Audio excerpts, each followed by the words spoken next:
There comes a moment in some people's lives when they do not argue anymore. They do not explain. They do not ask for closure. They simply disappear. To the outside world, this looks cold, cruel, unnecessary. But psychologically, cutting off all contact is rarely impulsive.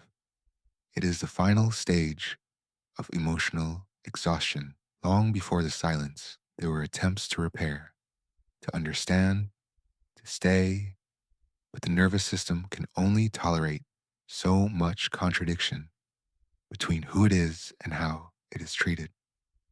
Most people do not leave when something hurts.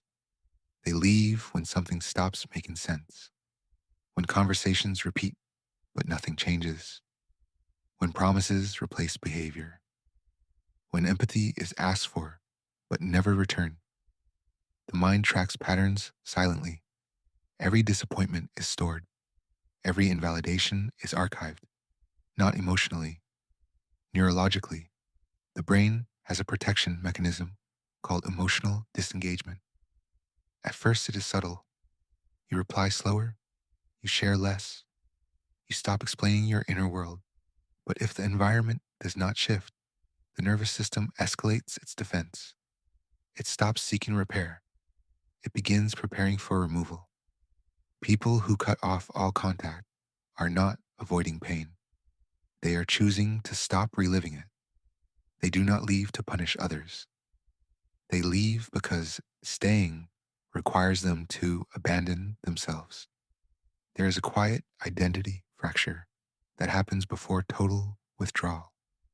You realize you are editing your truth to preserve connection.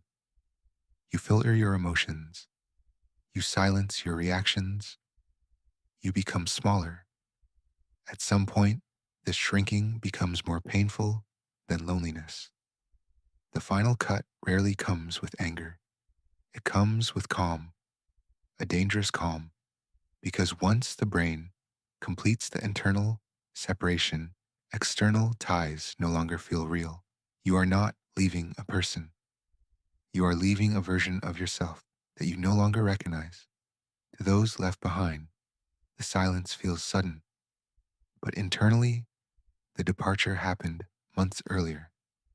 Every boundary that was ignored, every apology that led nowhere, every moment your needs were treated as inconvenience, those moments stacked. And then something irreversible occurred. The nervous system closed the door.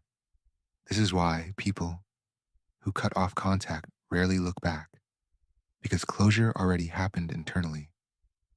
The emotional conversation is finished. The mind does not revisit rooms it has emotionally vacated. It is not cruelty. It is nervous system preservation. A body that has learned that connection equals threat will eventually choose absence as safety. And when these people rebuild, they do not rebuild loudly. They become quieter, more selective, less available, not because they are cold, because they finally understand that peace is not found in proximity. It is found in protection.